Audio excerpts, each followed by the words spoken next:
an attempt to serve a citation, a civil city ordinance that is finable only up to $500. So that type of force, the use of a taser on a young man, in our view, simply just is not reasonable.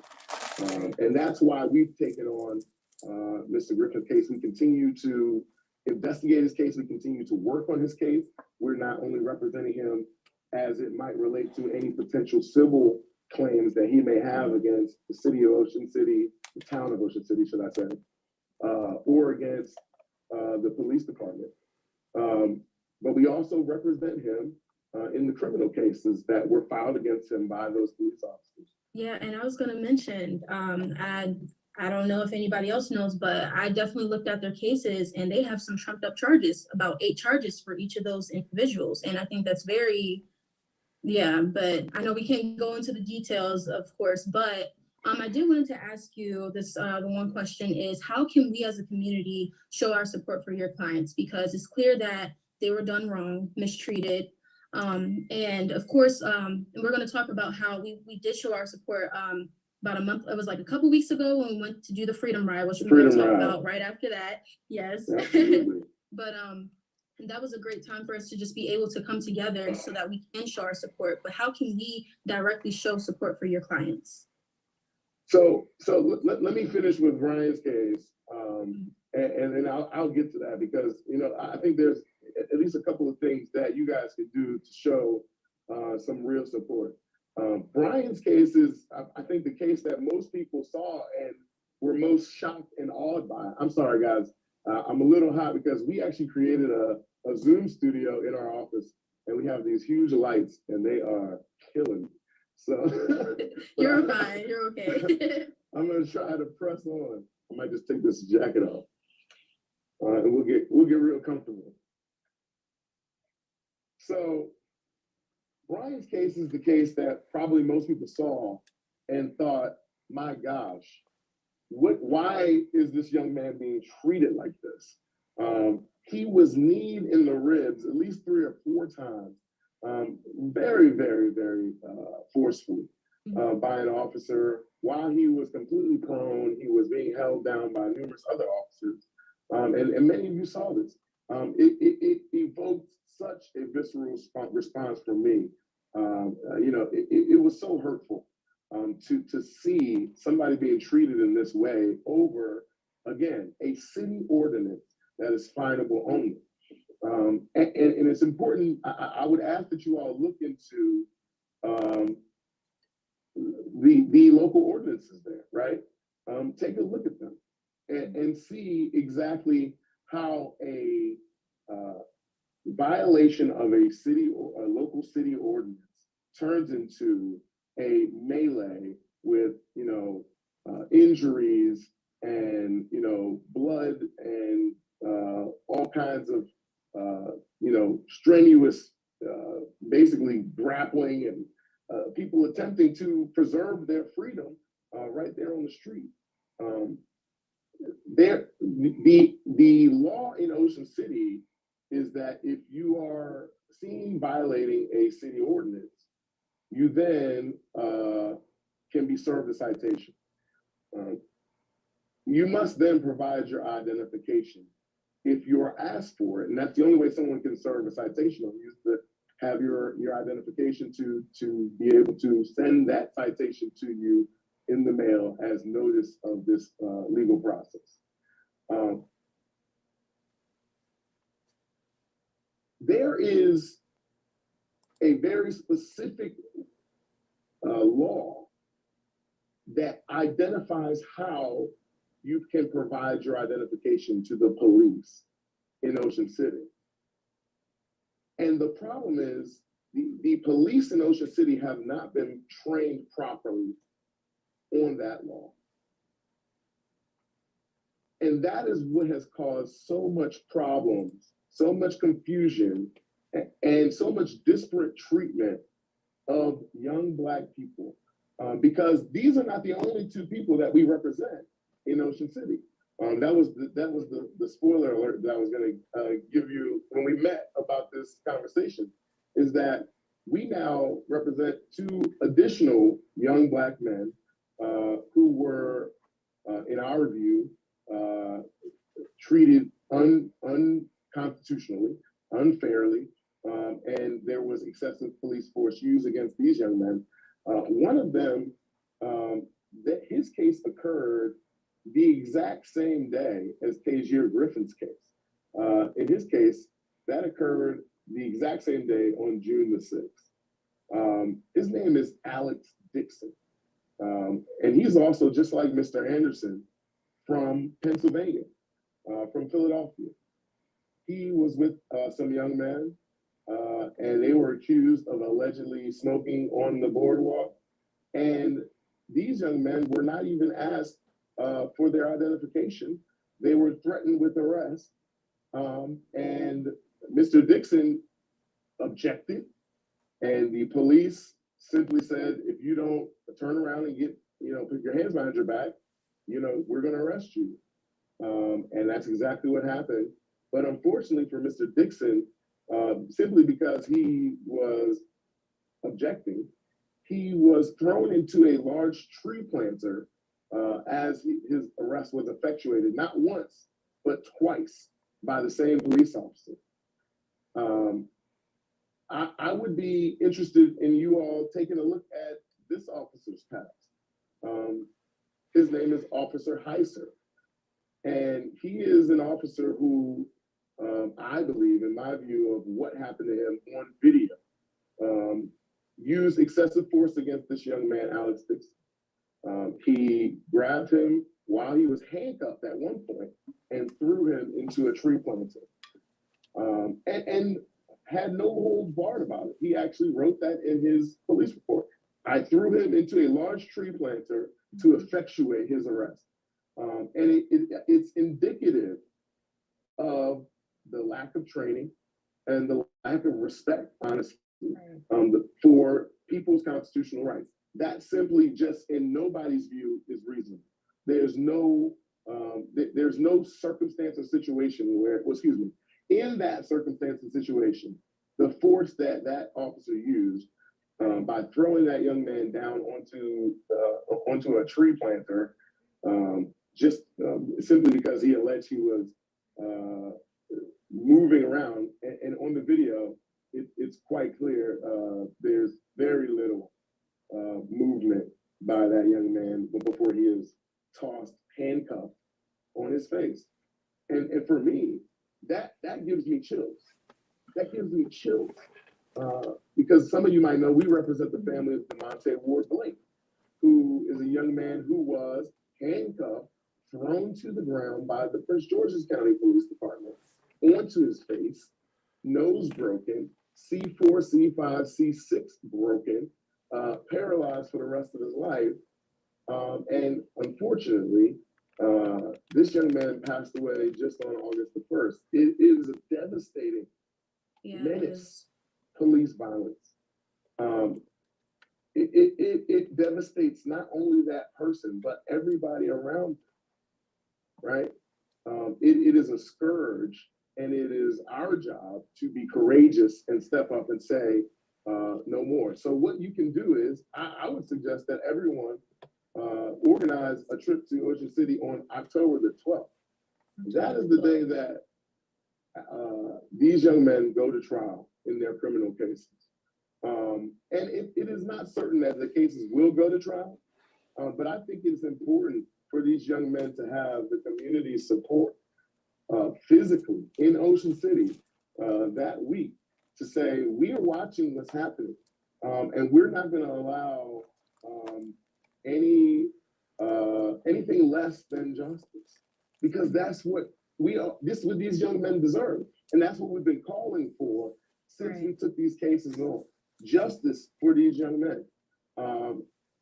And I think it's going to be indicative. The Alex Dixon case is going to show the way that this is becoming a pattern of behavior. Those two incidents on June the 6th, June the 12th. And then there's another young man who was with his family, Justin McCraw, who in July was treated just like this. an attempt to Back to arrest him after he put his cigarette out on the boardwalk, unwittingly smoking it, puts the cigarette out on the boardwalk, and he gets approached. No request for identification, just an attempt to arrest. He has no idea what's going on, and the next thing you know, his entire family, which is a biracial family, starts to. Well, I see the buzzer. Look, I can talk about this at nauseam. Yes, of course, and it's so many different incidents, right?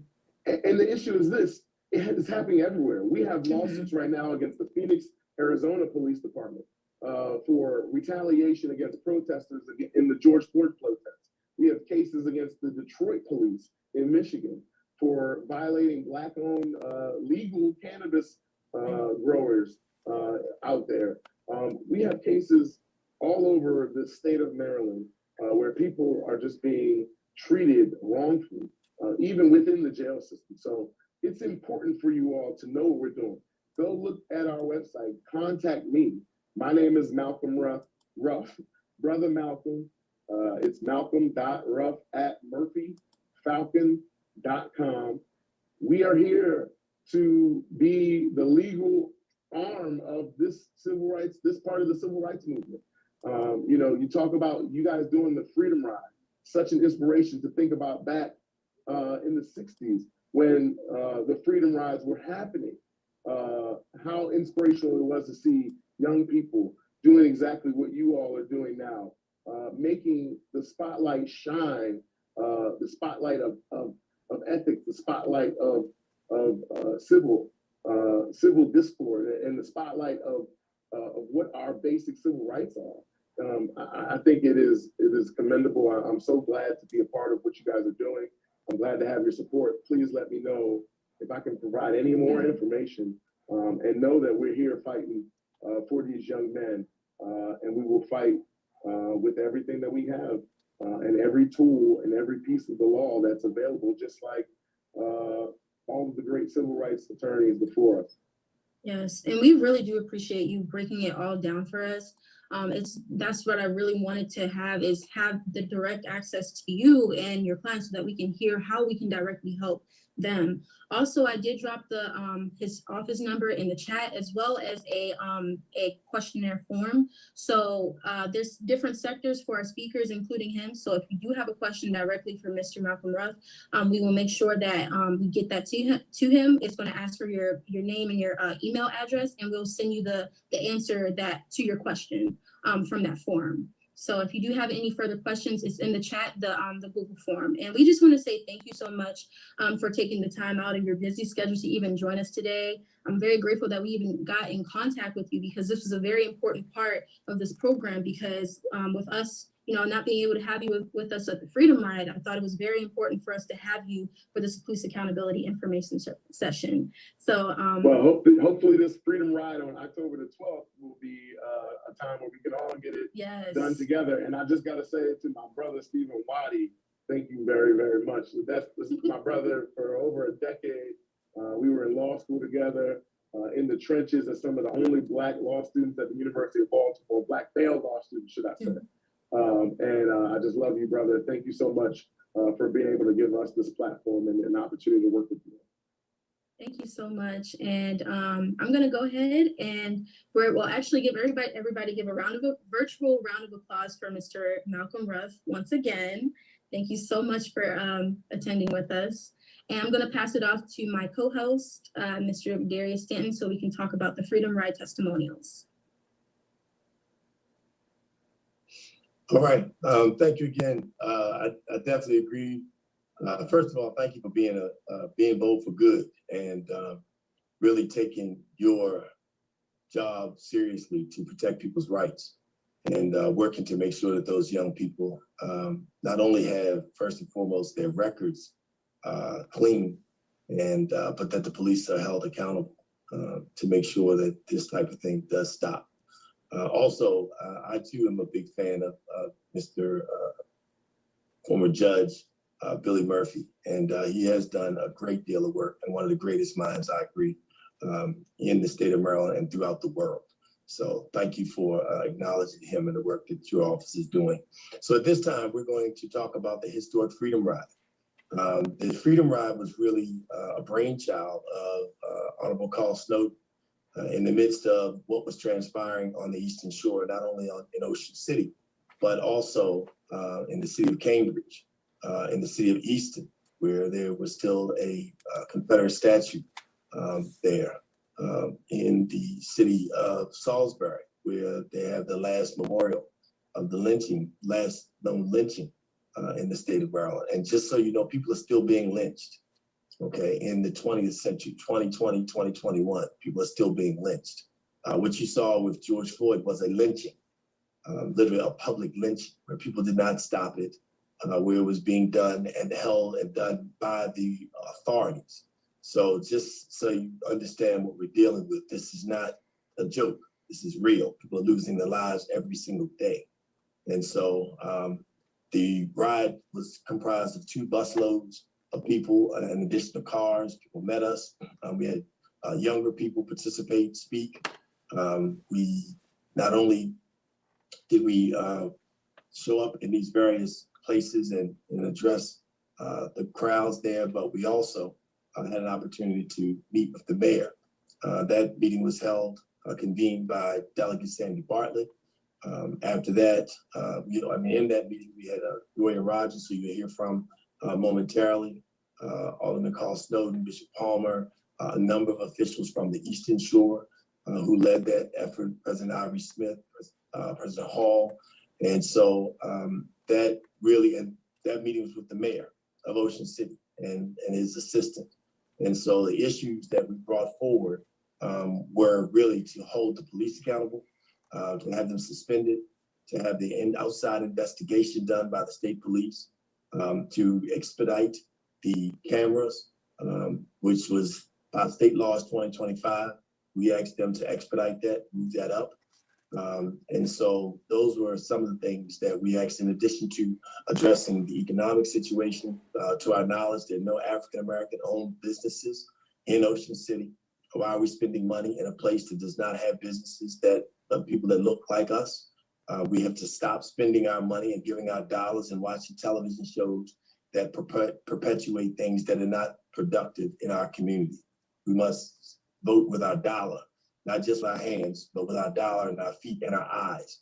So at this time, to talk about the Freedom Ride, we're going to give each person 3 minutes each to talk about that ride, and to start off with the president of the youth chapter of the NAACP at Salisbury State University, Mr. Dorian Rogers. But Armando, did you want to have something to say before?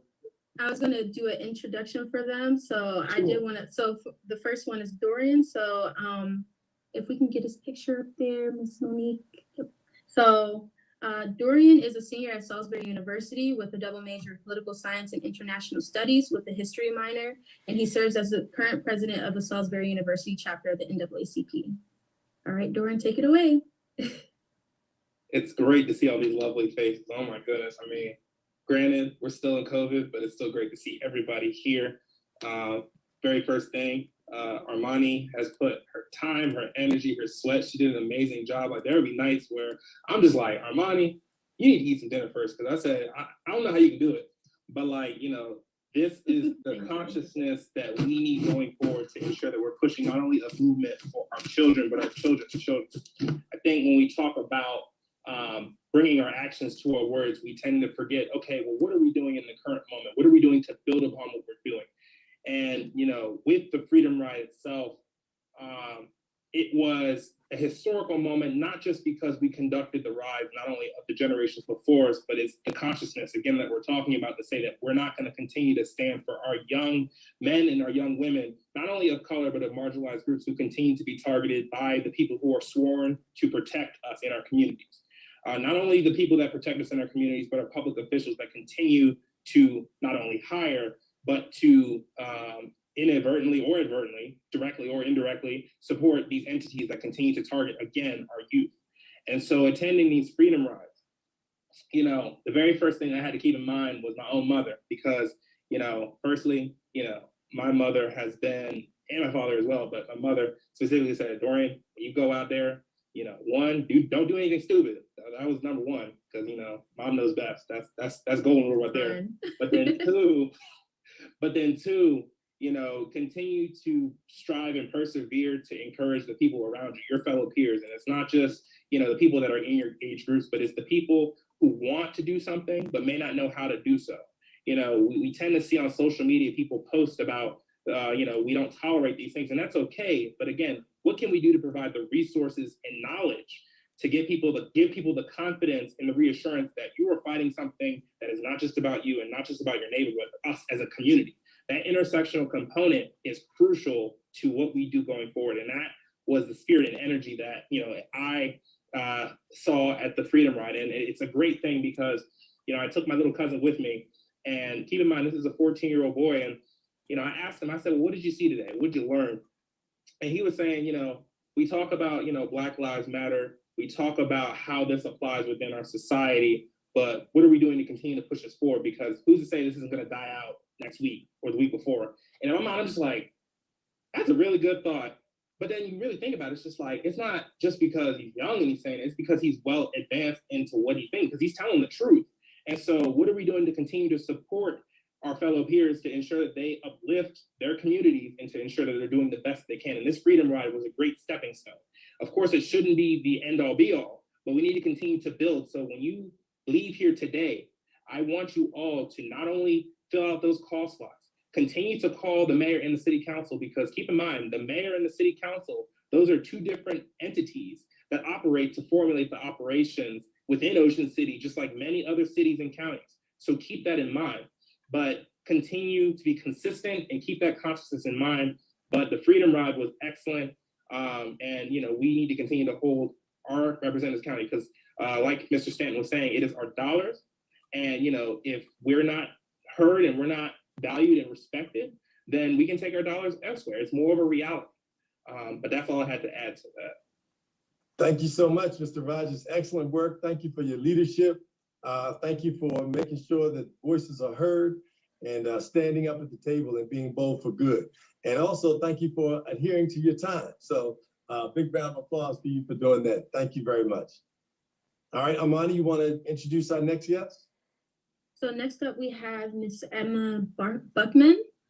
So we're gonna have her picture pinned up there. Okay, so Emma is a primary organizer for the Annapolis Women's Unity March in between 2019 to 2021, and is a member of numerous organizations. I just met her this year, including the Anne Arundel County Branch NAACP, the CAST of Anne Arundel County, the Caucus of African American Leaders, and Connecting the Dots. She is also the digital content director for Marshall Merlin's national partner, Marshall Foundation, and grants manager for one of their fiscal projects. So without further ado, Ms. Emma Buckman.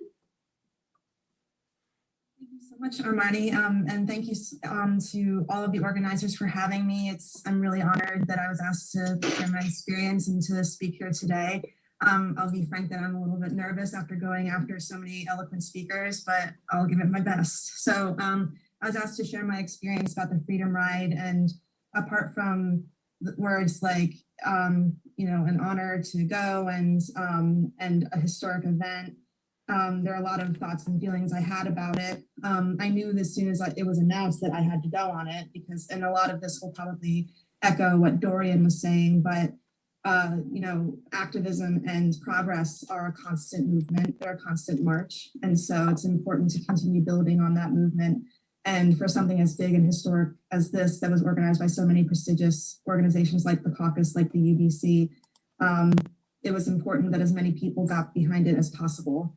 The biggest things that stood out to me that day, because, the biggest things that stood out to me that day were mostly the people who weren't there. And I don't mean the people who didn't attend the Freedom Ride. Most of the people I know who would have loved to have gone on the Freedom Ride couldn't because of work or other circumstances. I mean the people who probably should have met us at the different locations that we stopped at and didn't. The most notable is in Easton. I don't recall any public official coming to greet us.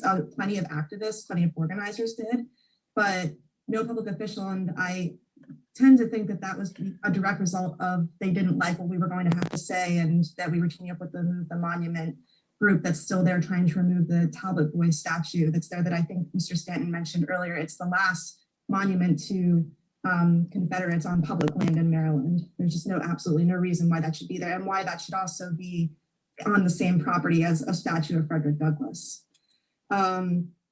The other thing I noticed too, that I think everybody noticed, was that we were supposed to attend the Ocean City Council meeting that evening, but it was canceled.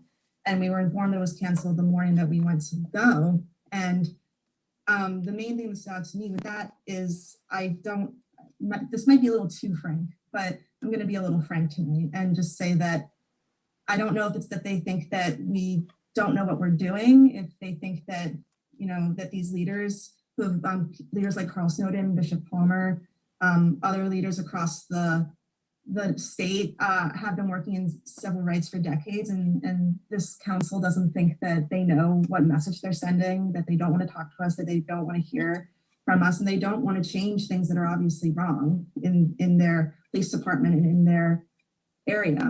So those were the negative things that I noticed that day, but I did want to touch briefly before I lose my time on how meaningful and honored I was that at the end of the day, I was able to lead the chants going back towards the bus from the boardwalk.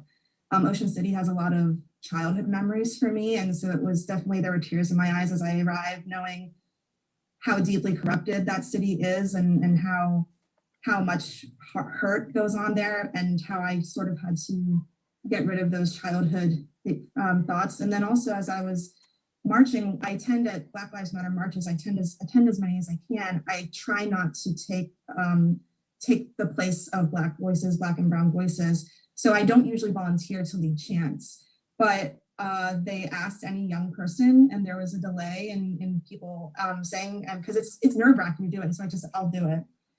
And I just want to express that I was so honored and touched that that was trusted to me. And I also don't want to miss on the fact that as a white woman, I am a part of a demographic that directly contributes to systemic racism and continued racism and implicit bias. And white women are arguably the biggest contributors to that continuation of systemic racism. And so I knew that it would mean something to have a white woman leading these chants. And I also didn't want to lose that opportunity. So those are what stood out for me. And thank you again for having me. Excellent. Thank you. Thank you for being bold for good and leading those chants. Mm-hmm. I did want to say real quick that we actually did have a few legislators or elected officials that did join us. I don't remember them all. I believe the town manager in Cambridge met us at the Harriet Tubman Memorial mural. They're off of Route 50. Also in the city of Salisbury, I believe it was the mayor of Salisbury, Cerise Sample Hughes, who is the Speaker Pro Tem, which basically is the second highest person in the House of Delegates. And there were some other officials as well. There was a delegate from Ocean City, state delegate who was in the meeting with us, along with Delegate Sandy Bartlett. I don't remember his name exactly, but there were some that did show up and actually spoke in support of. So I did want to acknowledge that. I'm sure there should have been more, but there were some. So, but thank you very much. Amani, you want to get it? And thank you for adhering to our time. Yes. Amani, take it away. And I did want to say, Emma, those chants were amazing. We were like, show me what community looks like. This is what community looks like. Yes, that was like my favorite chant. Okay. I had yes, I loved it. I absolutely loved it. And then our last one, the last testimonial that we'll have is Dr. Paul Dyer. I'm going to go ahead and pull his bio up for y'all. His picture. So Dr. Paul Dyer has been teaching and training individuals in human performance on mental, emotional, and physical advancement. He has worked with top-tier business professionals to increase Olympic athletes' potential. He's helped professional people understand the science and the energy of life. He has chaired many committees to help communities, individuals rise above different circumstances such as homelessness, prison reform, and domestic violence. His goal is to build a world that is understanding of oneself and stomp out trauma, to develop policies for Black America to move forward. And without further ado, Dr. Paul Dyer. Thanks everyone for having me. I think this is an incredible opportunity to talk about this issue, especially when it comes to police accountability. I want to touch on how of course, it's a personal contact. I was part of the security team with some amazing brothers. And when you talk about security of the people and the family members that we have on this trip, it was such an amazing and an intense situation. We were on key point all the time. And the thing about that is our communications was always on point. But let me talk about an emotional issue. I was writing a letter, and I just want to share this to you because everyone got home safe and nothing ever happened.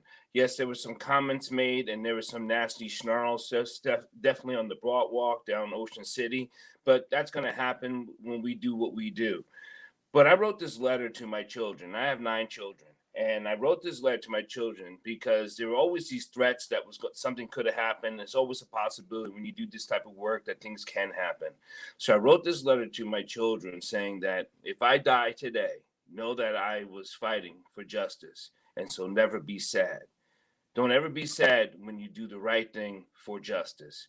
So this was a letter I have been writing all day while I was on the bus before we get off and all this stuff, and then we get on to our little time checking for different bomb points for people who could ever have harmed the people we were wanting to do. Now, I tell my kids that we are fighting not just for justice, but to live as human beings. And that is not taken lightly, especially since I served in the military for several years. And I have done what I do, and I do it for love, honor, and cherish of people and humanity. I don't do it for God and country. I do it for the humanity of living in a race of all, right? So I take my service to humanity seriously. It's a passion that I have. It's a passion that I always do. So as my mother did in the Democratic when she was demonstrating in Chicago riots, and as my father did as a Black Panther, we will risk our lives to do what we do. And I hope people understand that this is not just about Black and white and about injustice. This is about recognizing that we're human beings and we also deserve the right to live on this planet equally. So I don't want to take up too much of my time. And I say, I want to thank you, peace and love, like my brother Darius Stanton has always said, and we have to be bold for good. So make sure you step out there. But when you step out there, know that you're going to put yourself in harm's way. Thank you. Yeah, thank you so much for that. That's something that I definitely was considered when I got onto the ride. I know my mom and my dad was very very protective of me being out there because you just don't know. I know that we definitely encountered some people that were, white lives matter. Like they came towards us in a disrespectful way, but all in all, everybody was still safe. We still had the security. And I think that, it was still a good time to be able to have all of us together as a community. Like the chant says, this is what community looks like. So thank you so much for your testimonials, all of you. And I'm going to go ahead. So our next part that we're going to go ahead and go into is going to be our, yes, Reverend Morris. Yes, they did. I didn't know that there was pebbles thrown at people, but apparently that happened. So yes, it is this kind of work is for people who are like they said, soldiers, are people that are willing to put their life on the line for justice. And I believe many of us are. So, all right, yes, some of whom are on this call, yes. So we're gonna go ahead and get to the next segment because I don't want to take up too much of all of your time. So we're going to go ahead and speak on the different topics. I'm going to go into that. But before we do, there's a video that we have for you guys to see that kind of epitomize our what we're going to be speaking today. So Ms. Monique, could you please hand that onto the screen, please?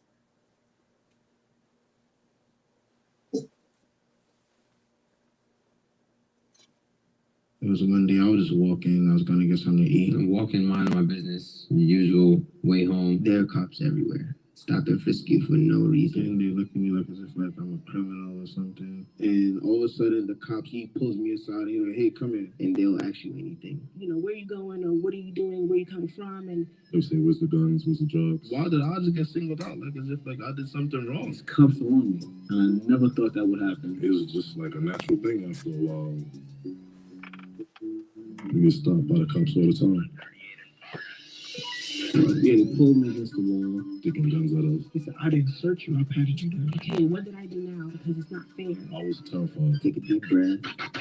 You gotta not let it get to you.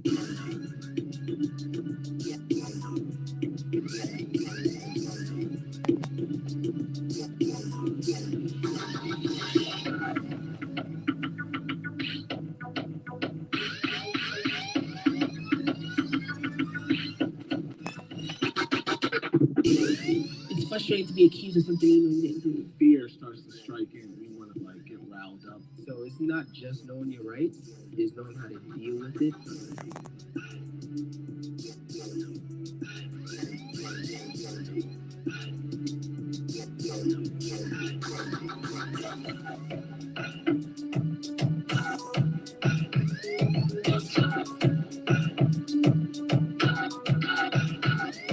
Situations escalate because people don't know how to act around police officers. You know, poke at people. It's part of their job. Just don't give them anything to poke at.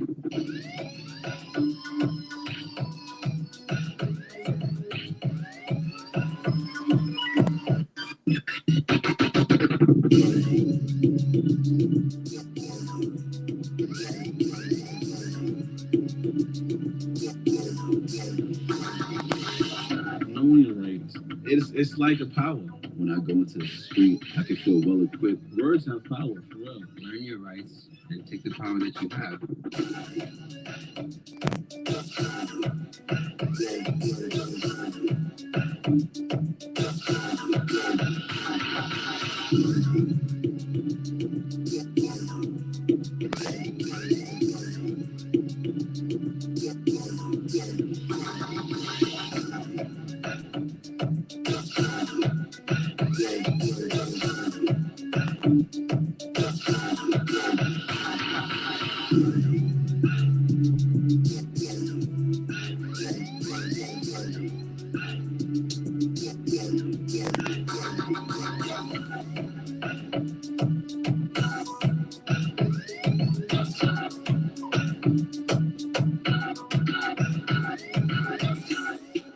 Be calm, spit your rights. It can give you the best chance of being okay. I've never yelled at a police officer. I never had to. I just spoke and they had to listen. What you speak into the world will definitely answer back. I feel like knowing your rights is having a great deed of power. Because the rights bring you back down to equal terms. No one has power over you, and you have power over nobody. We are the same. That's how I feel about it.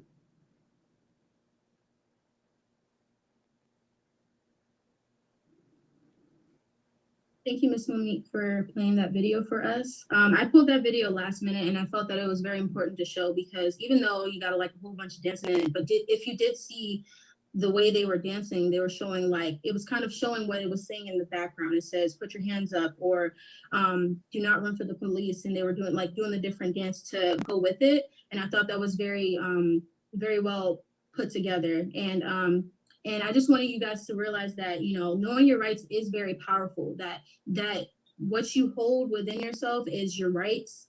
And we want you guys to just realize that what we're going to be talking about tonight is going to be very important for you to hear and learn. So the next part we're going to do, I'm going to go ahead and introduce our speakers. We'll introduce our first speaker for the first topic. And the first topic that we're going to be speaking, that we're going to have our first speaker speak on is reporting a police brutality incident. And we're going to have Randy Curtis Jr., who is going to be coming up first. So I'm going to have his picture come up real quick. So Randy Curtis Jr., he's a minister of Kingdom Celebration Center, a husband, a father of 5, known as the Rabbi. Randy has been doing activism and advocacy work since 2008, coming back to Maryland in 2013, and now working for the county. He is ready for lasting change in his home state. So thank you, Mr. Randy, for joining us today. I'm gonna go ahead and get into the speakers. All right, so we're gonna go ahead and get to the first question. That one's gonna be, oh, can we get him on there? All right. So how are you doing today? I'm good. I'm good. All Thanks for right. having me on, Amani. All right. So before we get into the panel discussion, we would like to just thank you again for joining us. I know that everybody has different busy schedules, and we just want to talk about what does police brutality look like. I know everybody knows what it means. I know we've been talking about it for over a year, more than that, and we've seen it for quite some time. But the first question that we have for you, we just want to start off with the basics of what it looks like. So what does police brutality look like culturally and structurally? So, wow. First, I want to say it's an honor to be on a panel with such great people on the call. I have a respect for everyone that's on the call that I've met personally. I would say structurally and culturally, you would have to go back to the beginnings of what the police was founded on. The fraternity of police was founded on slave patrol. And so culturally, some of the trainings, even after slavery, and the media propaganda that is thrown out a lot paints an aggressive image of Black people and people of color in general. And so they have a specific bias towards how to approach people of color. And that's what we've been seeing this go on and on and on with the George Floyds. And even recently, in our own county, we've had an incident where the police officer had his knee allegedly on a young man's neck. He used excessive force. And because of the culture of the police, he got pretty much a slap on the wrist for it, which I'm still kind of upset about today. But that's the structure and that's the culture that the police, not all of them, but they operate from that protection. And in fact, there has been a article released by the Lewis and Clark Law that stated that in 2006, the KKK was found infiltrating law enforcement agencies, including the police, in multiple states all across America. So when you have people who have the ideology that people of color are not are inferior and shouldn't be treated as human beings, that's what takes place. You have also the professor Michael Siegel from the Community Health Sciences said that one of the issues that arises in his studies of police brutality is that the police officers themselves are not even living nowhere near the communities that they're policing. And how can you protect and serve in a place where as soon as you get in your patrol car to head to that community, you're already going into that community with a specific thought process and a bias towards the residents there. So anytime a resident engages with you and may not agree with something you say, you automatically jump the fence and use force that isn't right. You know, a lot of this is birthed and still protected and ran through that culture all the way up to this day. So I just think that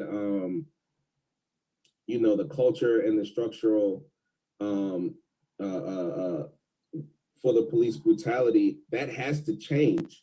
That only can change if the culture and the structure is challenged, and there are people that are empowered to actually make those effective changes, and if our voice continues to rise. And we have Black police officers who have experienced a level of systemic racism within their own fraternity. So you know they have it hard both ways because you know the people in the community look at them like, "What are you doing?"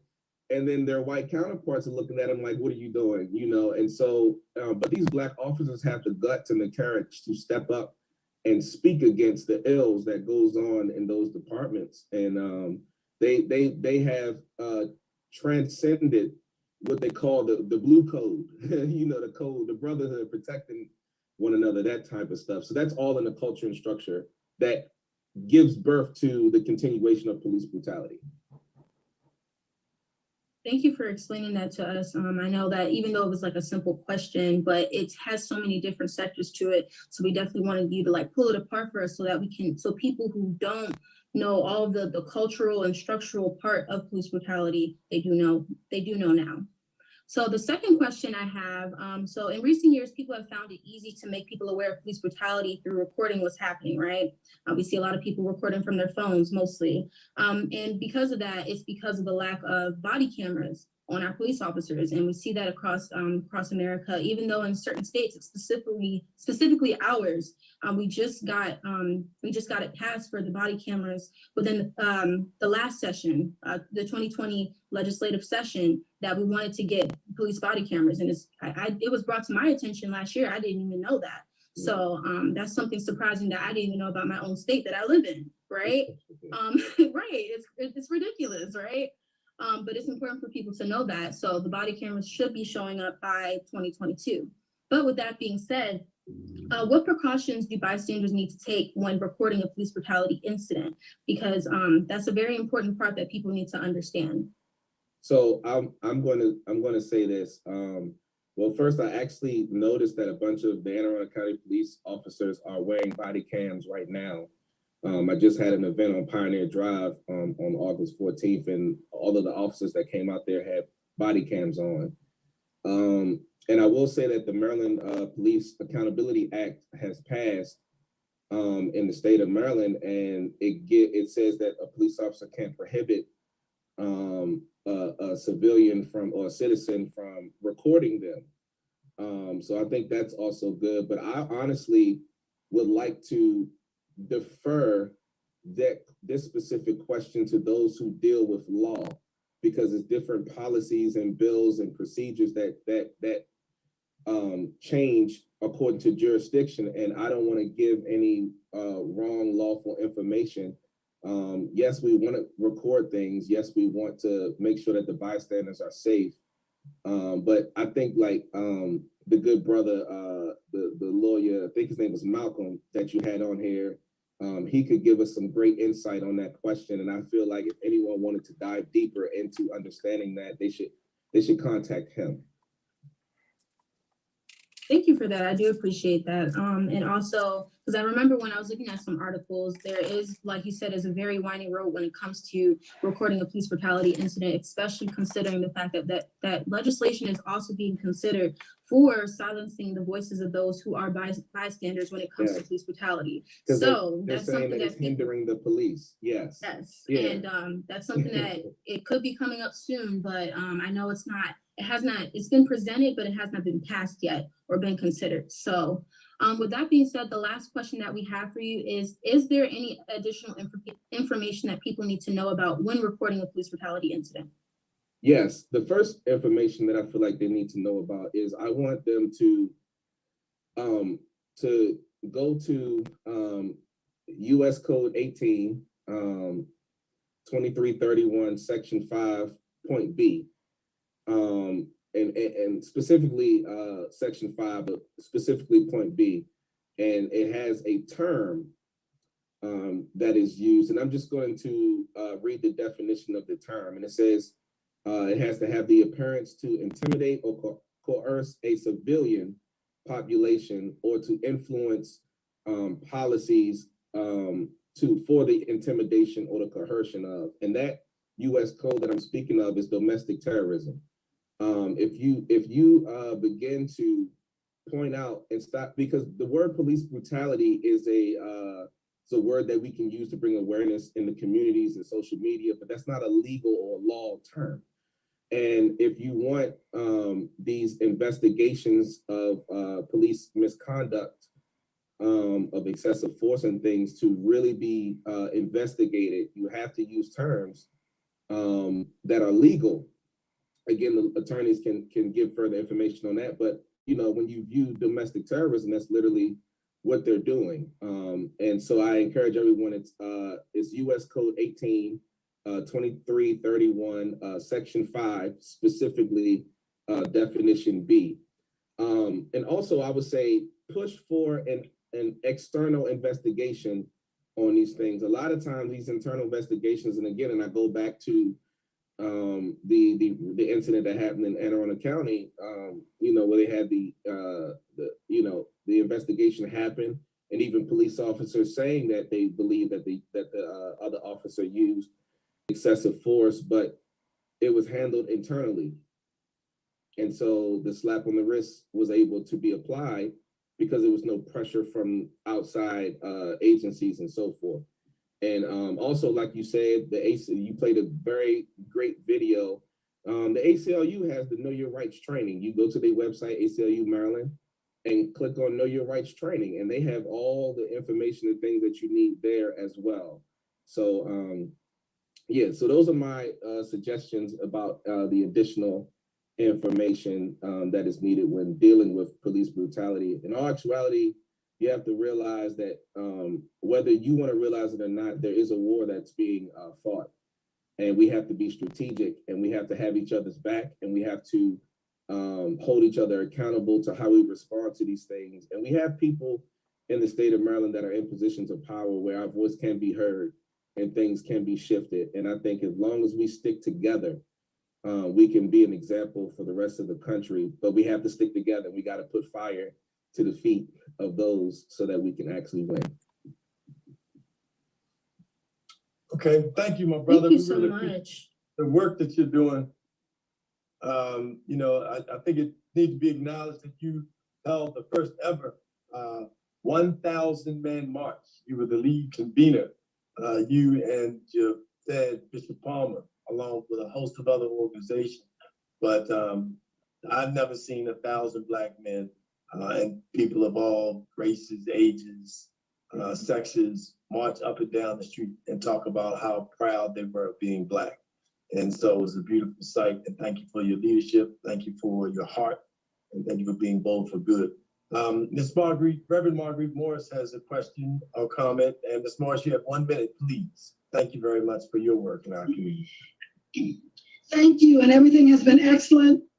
I just want to, and this may have already been covered real quick, one of the ways that people can, that are victims of incidents is to start to get the documentation. Documentation. I want to throw that out there. While you're waiting for all these pieces to happen, make sure you're documenting. And then the other point that's very key, I think, is don't go screaming at the police about your case and emotion, because it's going to cause them to shut down and start to lock up. Make sure you get all of your information, which is out on that ACLU site, and according to what Randy already said, make sure you document in the beginning and start to gather your facts. Get that evidence before you do anything else, because you're going to need that when you go to these different agencies and entities. Thank you very much for that time. Thank you so much for holding on to your time. Also, before I let you go ahead and speak, Mr. Stanton. I do just wanted to let everybody know before we go into the next speakers that we do have a self-advocacy document or folder with all the different things from Know Your Rights to how to contact your representatives and everything that's been speaking tonight. So I'll drop it in the chat and you can download it and you'll have it for yourself. So I'll drop it in the chat and also it'll be sent to you all in an email as well.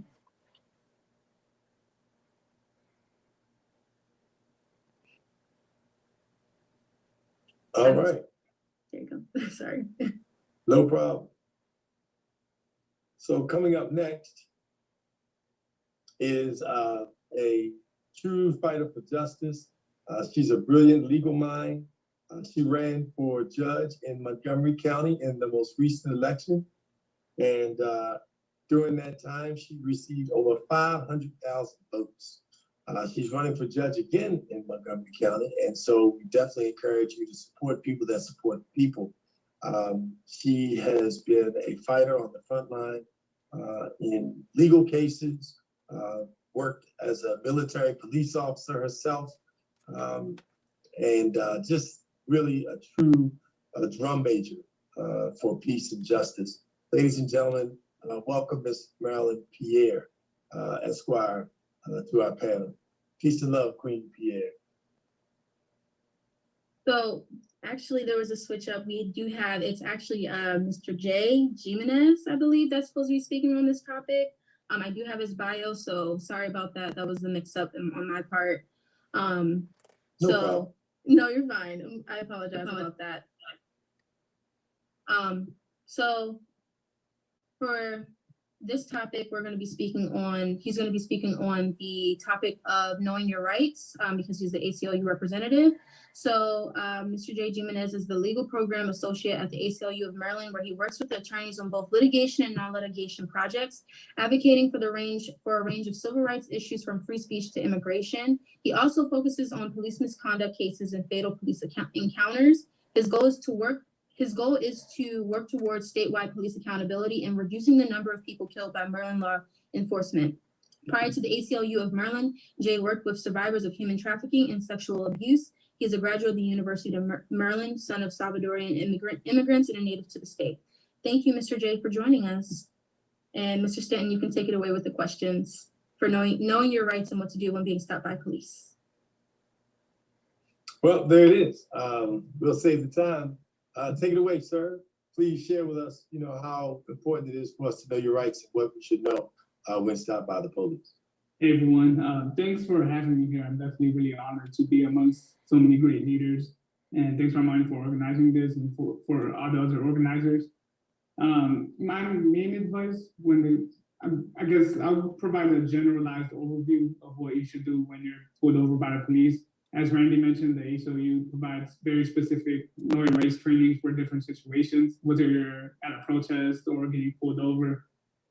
So feel free to contact us if you want a more specialized training for any of those situations. But for now, I'll give a general overview of what people should do when they're stopped by the police. The number one thing I always say is to do your best to remain calm. I know it's scary getting pulled over by the police. I'm scared when I get pulled over by the police, but it's important to try your best to remain calm. Make sure your hands are visible at all times and that you're not making any sudden movements or any jerk movements, anything like that. I wouldn't advise to run away, don't resist. And if you're in a car, when they ask for your license and registration, just hand it to them slowly. I will turn on my light, in the middle to make sure that they can see everything. And again, just remain calm, be as polite as possible.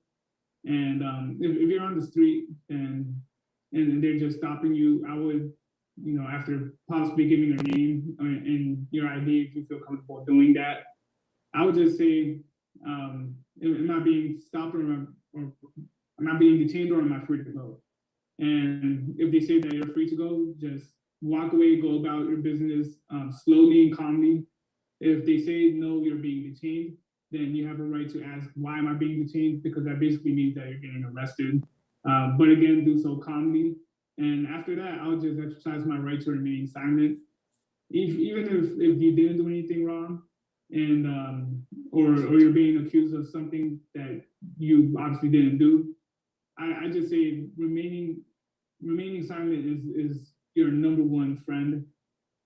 Police, they are allowed to lie to you and use that. And anything that you say, even if you think that it's not going to hurt your case in the future, it really could. They could twist their words and use them in court. So I just always say, exercise your right to remain silent. If they keep asking you, I would just say, I'm choosing to exercise my right to remain silent at this moment. And I would like to exercise my right to request a lawyer or an attorney. Those are the main things I would do. Exercise your right to remain silent and ask for a lawyer as soon as possible. And don't speak to the police unless you have a lawyer present.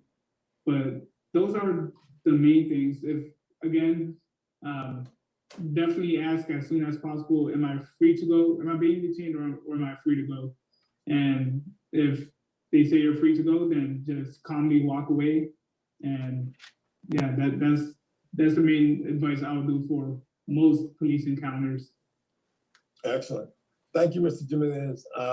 One of the things that I'd like for us to remember is, as Ms. Jackson said, there's a folder that has a number of documents, and one of those things in that folder is what to do. And so it'd be great to get that folder and pass out that list of things that you should do when you stop by the police. And in addition to what Mr. Jimenez shared, I would like for us to just remember to do, well, somebody else said this as well, but 3 things. 1, stay calm. And one of the ways that you stay calm is just take deep breaths, right? Literally. I mean, literally take deep breaths. You know, breathe in your nose and out your mouth. It helps to subside the anxiety. It helps you to think better and remain calm. The second thing is, the third thing is remaining calm, take deep breaths. The third thing is pray. Is pray. Ask God, even you don't have to say it out loud, you can pray in your own mind. The minute you see the lights come on, the minute you see them coming towards you, just in your mind, just God, do you divine will, God, do you divine will, God, do you divine will, God, do you divine will, God, do you divine will, whatever religion, whatever faith you have, whatever spiritual belief it is, but just connect with your higher power and just have faith that you're going to be okay. Do not allow fear to overcome you. Just know that you're going to be okay. If you think about what the slaves went through, and those who saw today where we are today, in Harriet Tubman's case, she literally allowed the Spirit to use her to direct her where to go, each and every time. And so just have faith and truly, truly pray. And so at this time, I'll turn it back over to Armani to introduce the dynamic Judge Claudia Barber, who I am so glad to have met and able to work to help to support in her run for judge, and a true fighter for justice, freedom, justice, and equality here in the state of Maryland. And before I go ahead and introduce her, well, you already did introduce her, but before I go into the topic, I just want to say thank you, Mr. J, for joining us and speaking on that topic. I know that we ended up having another speaker before, but thank you for stepping up and being able to speak on that topic for us. And also, we'll make sure that you get a chance to speak on the filing complaint as well when we do introduce those questions for this next topic. So, and feel free to jump in if you can, if you want to talk about the filing complaint. So, next up is Miss Claudia Barbara. We can bring her up next.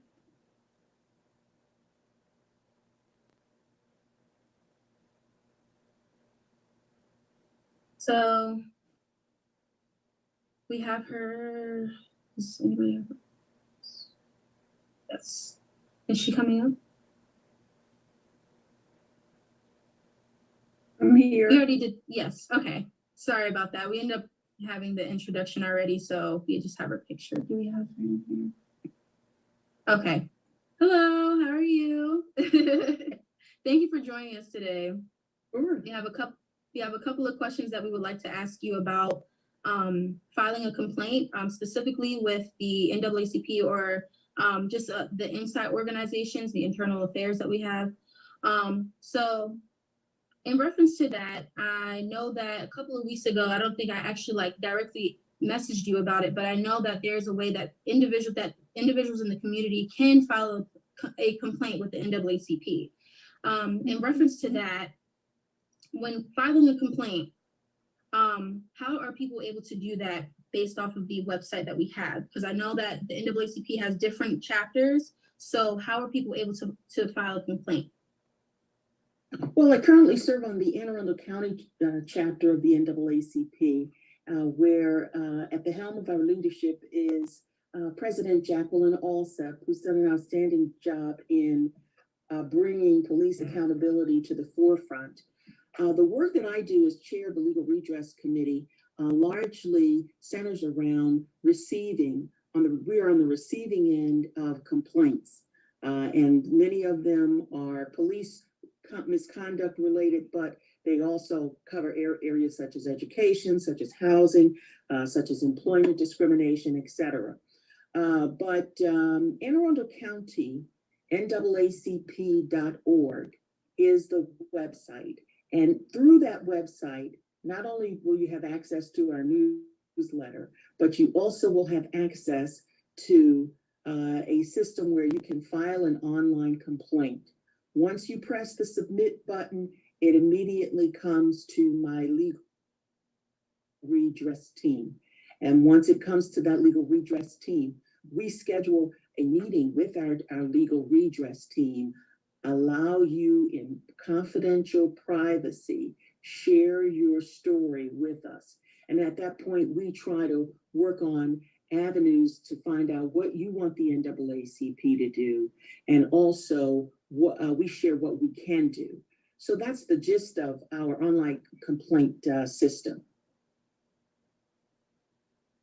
Thank you so much for that. Also, what does the process look like when filing a complaint? So like, should a person, well, there's two parts to this question.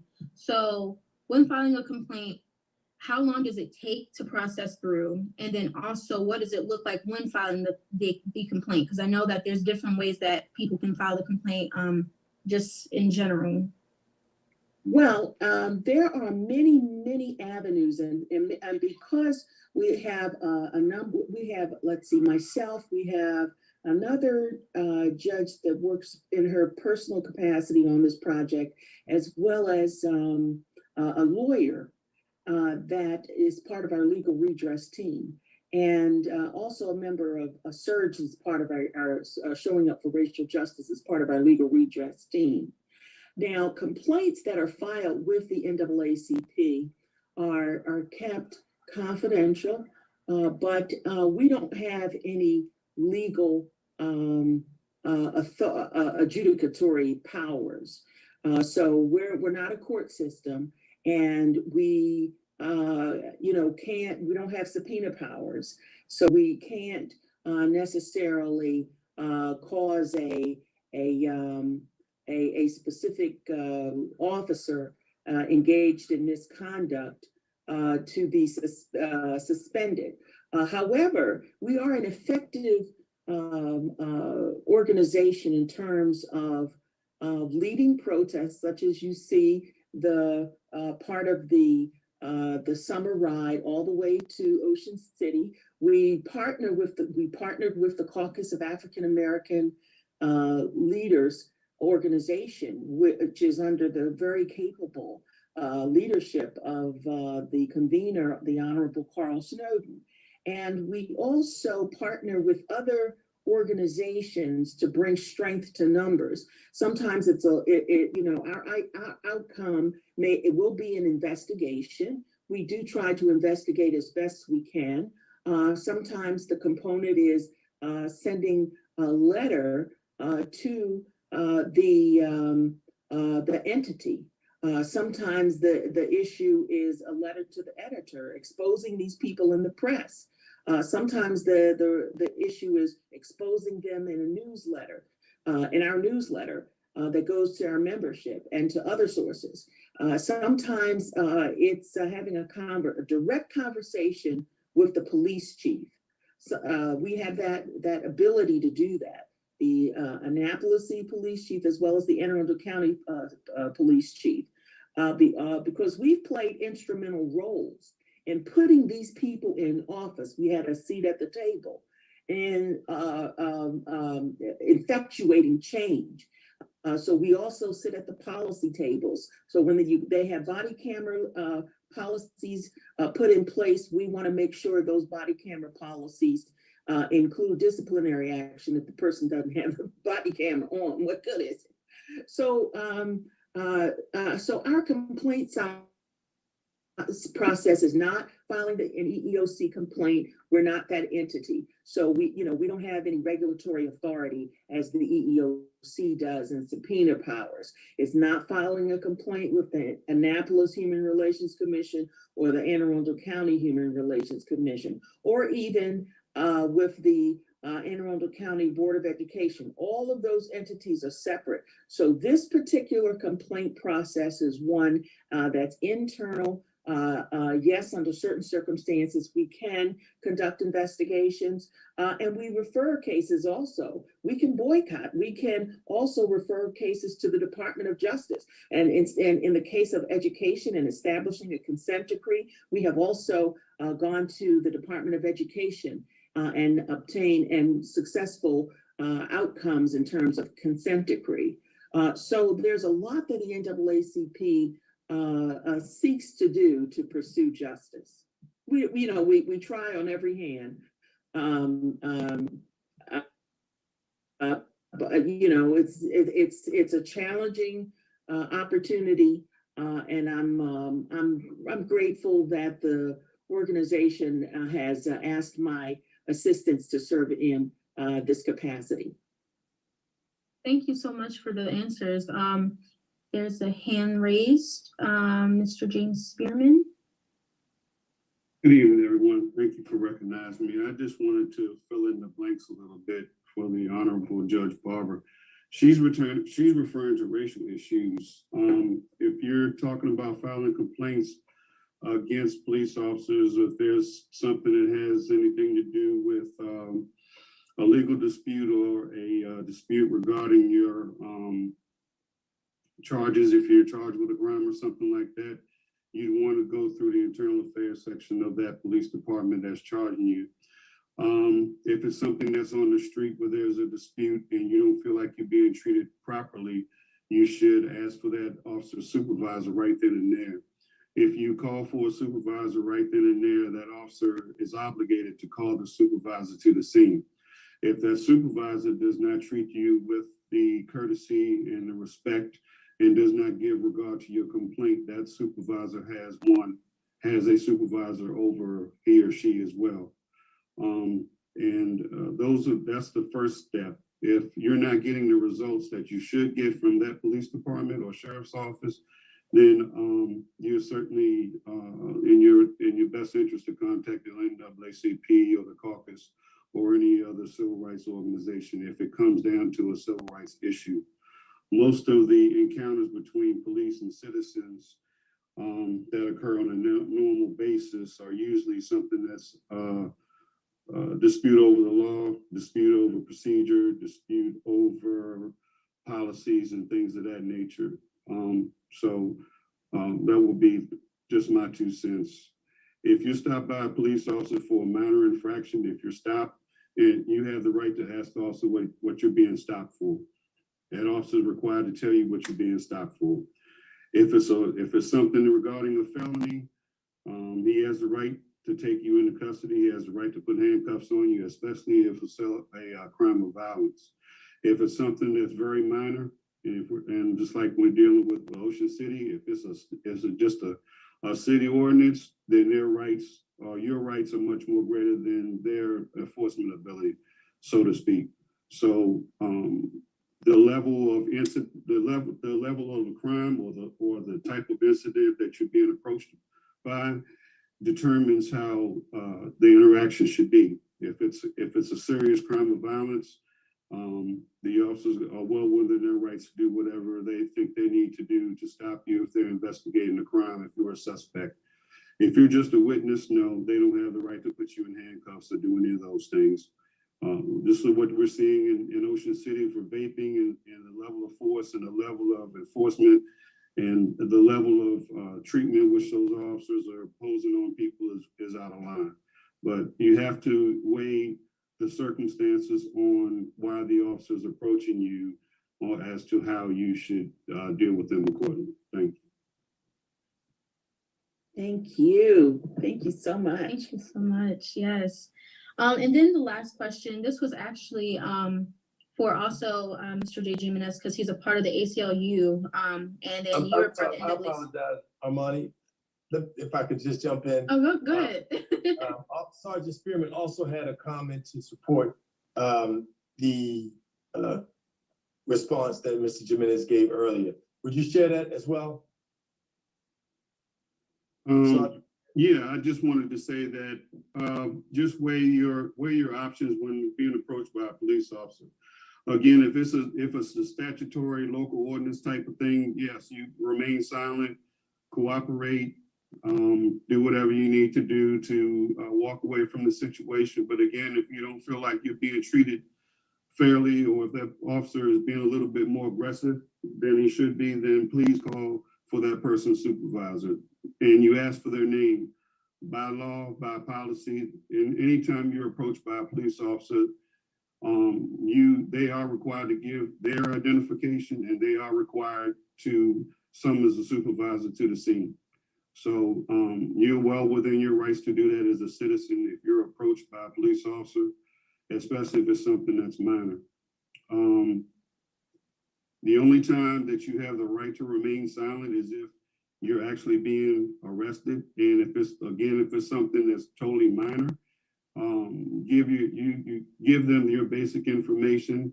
Don't give anything to them where you feel like you may be incriminating yourself. But if you're being detained, find out why you're being detained. Just a general detention could mean that you fit the description of someone in the area. If so officer's looking for someone wearing a white t-shirt and blue jeans, and you're wearing a white t-shirt and blue jeans, if you haven't done anything, it's better for you to cooperate and give them the basic fundamental information so they can eliminate you and continue on doing what they need to do to try to fulfill their response. But if you're going to invoke your right to remain silent and ask for lawyers and things of that nature, you're hiding the situation. They still have a job to do. We don't want police officers to overstep their bounds or abuse citizens, but we still want them to do their job effectively. Thank you very much. No problem.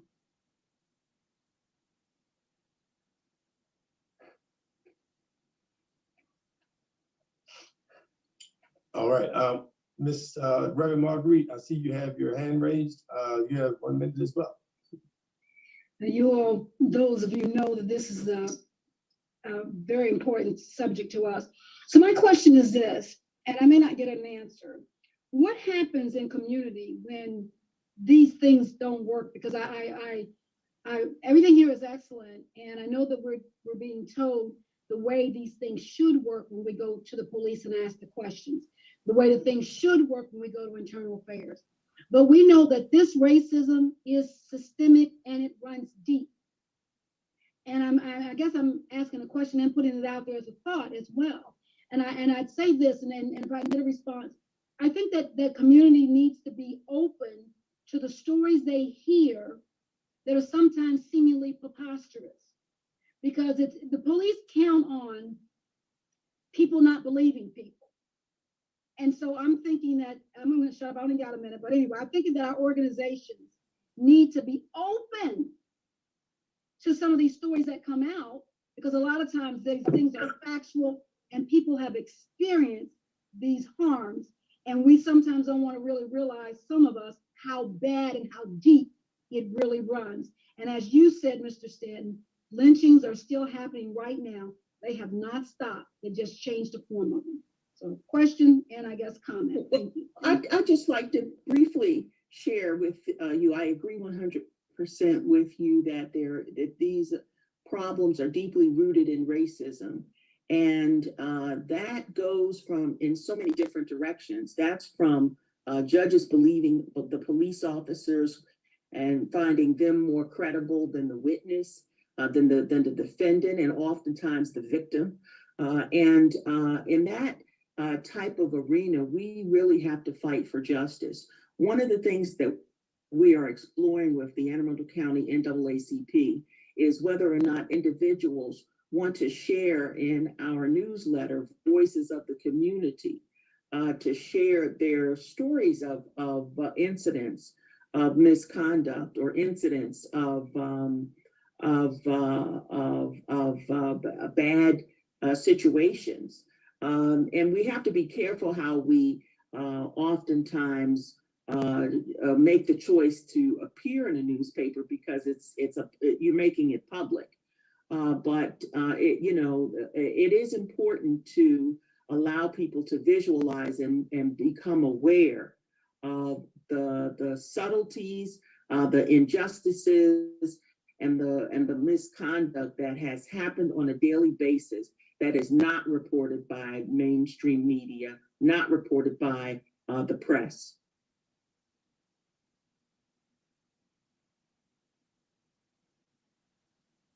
And if I may piggyback on that, Sure, this will be the final comment on that, and then we'll move on. Thank you. Sure. Just real brief. I want to emphasize the fact, give that officer's name. Please get that officer's name, because we're noticing that there are patterns. The pattern of behavior is usually this, we're finding it's the same names. You don't have police departments who have like a gamut of officers doing these things. It's a small, minute percentage of officers, like Reynolds, the one who got away with the incident that happened in Arundel County.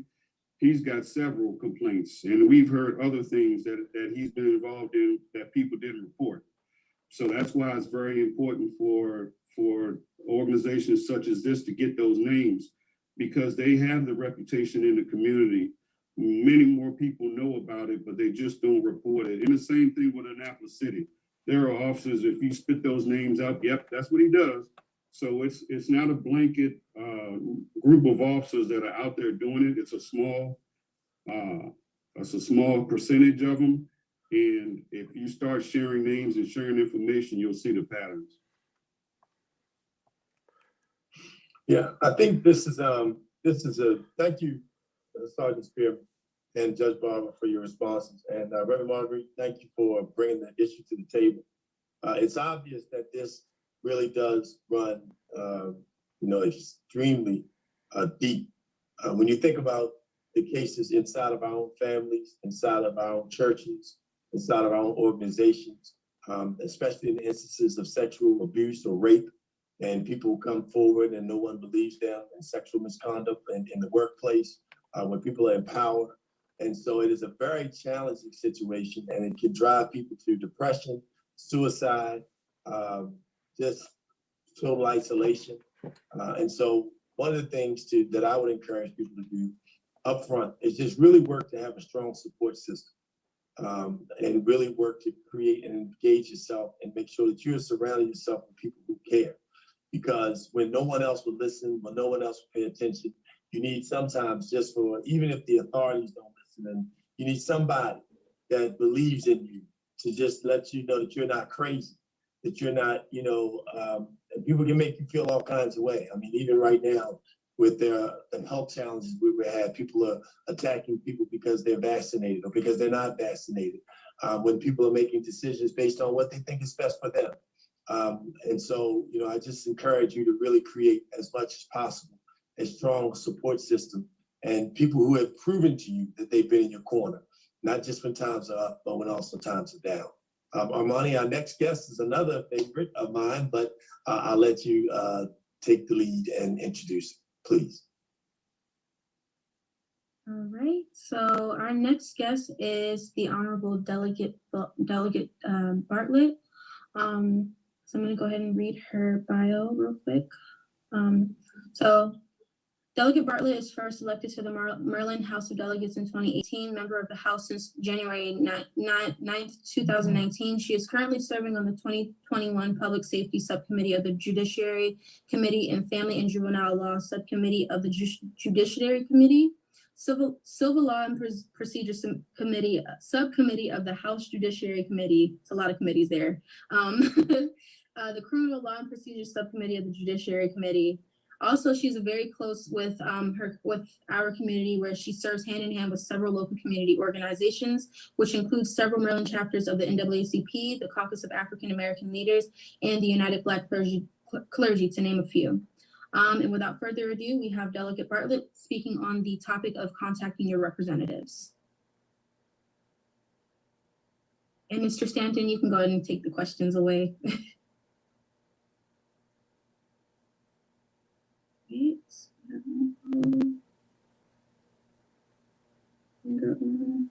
All right, Delegate Bartlett.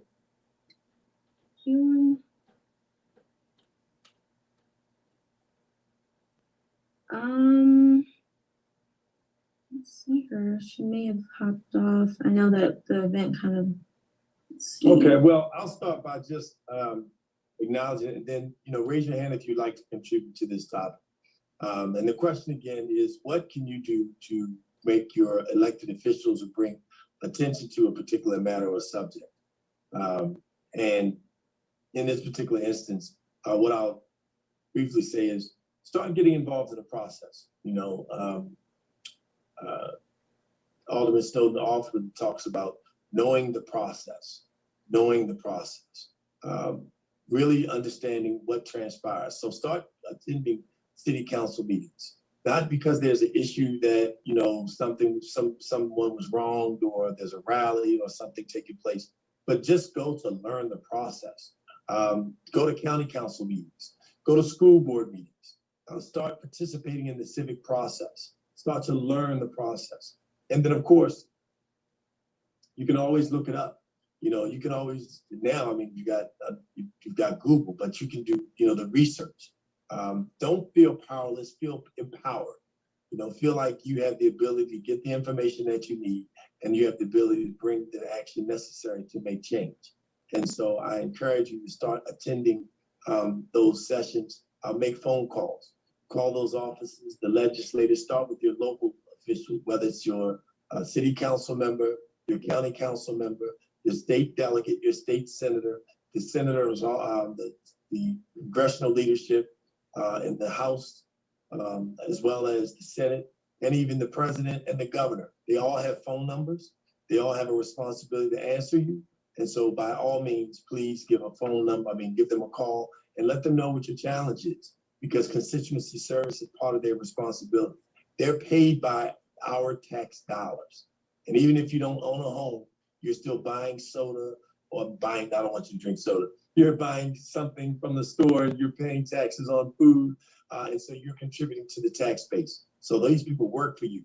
It's not the other way around. Mr. Wadi, I see you have your hands up. Please, Mr. Wadi. Those are perfect comments. I just wanted to say that the NAACP is also working on, I'm the chair of the NAACP Political Action Committee in Anne Arundel County. And what you said about attending the meetings is key. We had a school board meeting yesterday that we attended in regards to, there were several issues on the meeting agenda, and they involved critical race theory, which has been in the news, mask wearing, which has been in the news, and it was an event that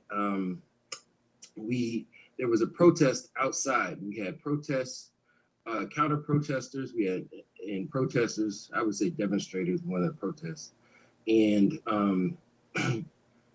one of the we had protests that were pro-masking and anti-masking.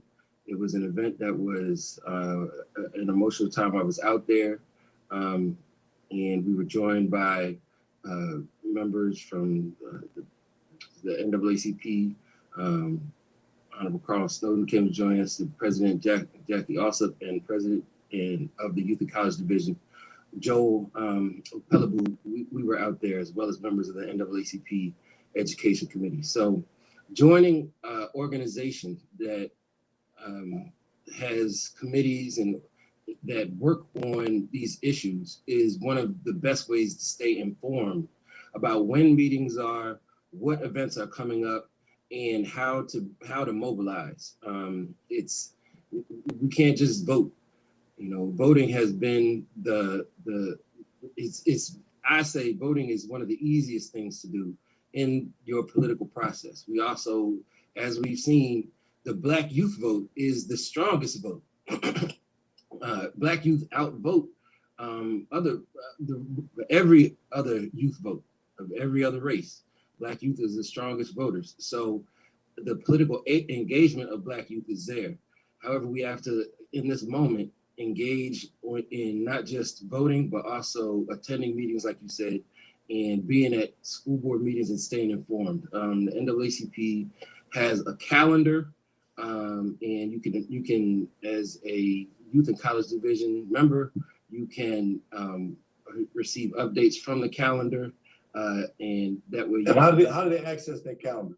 Calendar is on the Anne Arundel County NAACP website at NAACP.org, and you know it's very well kept. So it's also include events that are in the newsletter. So your digital newsletter can also be updated. Okay, thank you very much, Mr. Wadi. Mr. Rogers says, at his hand raised, you'll be the last person to address this comment. Mr. Rogers? Yeah, just briefly, one of the things that we contributed to the Google Drive was a how-to guide on how to contact your local, state, and federal representatives. One thing that it's important to note, especially when you're dealing with your elected officials, is you need to understand that in order to change things within the system, you need to know how the system works. And with that in mind, you have to not only hold your federal, so that means your Congress, your president, of course, you got to hold them accountable, but also your state and local representatives. So that includes, like you said, your mayor, your city council, your county executives, your state legislature, both in the House and the Senate. You know, you have to make sure that you're analyzing those components to ensure that you're holding those entities accountable, because accountability is a two-way road. So with that being said, in the Google Drive that you'll be getting after this event, one of those documents is a how-to guide on how to contact on those pages. And so there's step-by-step on how to reach out to your representatives on all those levels. In addition, especially for accessibility, if you learn better with videos, I know some people just learn better. There's also a how-to video as well that we put together to ensure that you are well educated and you are supported in contacting your local, state, and federal representatives, because that's how you start to develop that consistency. In addition to that, you can share it with your colleagues as well, because that's how you grow in numbers. One thing that you hear from me a lot is, you know, you gotta separate the idea of power and influence, because you can have all the power in the world that you want, but that influence, that's engaged within the knowledge and the wisdom that you pass on to your fellow peers, regardless of age, gender, sexual orientation, people with disabilities, etc. It's that intersectional vote that really makes a difference. So like we were saying today, don't just vote with your ballot, vote with your dollar, vote with your knowledge, vote with your confidence to make change in our communities. But that's all I had to say. And I just want to personally thank Dorian so much for helping me put this together, because we definitely got to give him a round of applause, because it wasn't just me. He's been helping me hand in hand from day one when we first talked about this event. So please definitely check out the documents that we put together, because we curated this within like the last couple of days just to put in the folders and everything like that. So he created that document for all of you to have access to. So thank you so much, Dorian, for that comment and speaking on about the topic of contacting your representatives. All right, and our last topic for the night, we're gonna have Joel come up, and who is our president for the NAACP Youth Chapter, who's gonna be talking about the extra advocacy tips. We do not have a headshot for him, but we'll just have him come up and we'll start the topics. So Joel, are you still here? Yeah. All right, so we're just gonna go ahead and just jump right into it with our last 15 minutes left of the program. So I know that thank you so much, President Alsup. We really appreciate it. So with our this last topic of extra advocacy tips, besides what has been discussed, what are some extra advocacy tips for civilians to hold our police accountable? I would say just like letting your inner circle know. Like some people, what I know that they will do is like they won't let people in their lives know what they're setting up for, because they might think it's embarrassing, or they might not want to put themselves out there like that. So they'll keep it to themselves, but on the side they're doing something, which is good to do it on the side, but also let your people know what you're doing, so they can you never know, someone might want to join you. Someone might say, oh, that's pretty cool, can you teach me about it?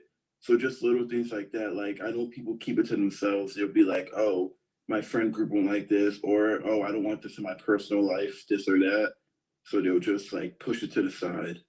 But letting people know who are in your inner circle, and then they spread it to other people. And that's how you That's how you continuously get your personal message out there. That's how you do it. That's how you do it. Thank you. And I definitely agree with that. And also, so how do we as a community keep the momentum of holding our police accountable? Because I know we were just discussing, like, I feel like last year, I feel like I would say the momentum is kind of down a little bit because, you know, everybody was protesting last year. Everybody was talking about George Floyd and all the different individuals that were brutalized and killed by the police officers. But with, you know, 2021 coming in and we, you know, everybody's, you know, kind of doing some programs, like we have our program right now, we get our Freedom Ride, but all across America, are we still having that momentum right now as it was like it was last year?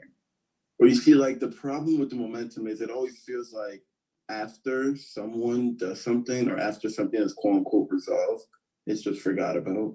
And people just stop talking about it until that's another thing. And that's talked about for weeks. Then there's nothing. So like, it's like there's no consistency there. It goes from caring a lot to not caring, then another problem, then you care again, and then you drop again. So instead of just going up and down, just keep a consistent level of expecting the same thing. Because once you forget about it, you're not the only one forgetting about it. The police officers and all those people, they forget about it much quicker. So if you're forgetting yourself and you're supposed to be the people who care, and you're the ones forgetting, imagine what the other side, they're doing it even faster than you. Right. Wow. Thank you for that. And the last one is just how can activists, what is some advice that you would give to young people to make a difference in their community? Reach out to local people. You know, there's always something you can do. And you also need a want to do it. Don't force yourself to do anything, because the last thing someone would want is a fake activist, someone who's just put on a face just to get yeah, exactly. Like just to actually want to do it, step up, and also be your own change. You can't not want to change your own life while continuously telling everyone to change. Like, make sure that you're also do what you preach. Don't just preach. So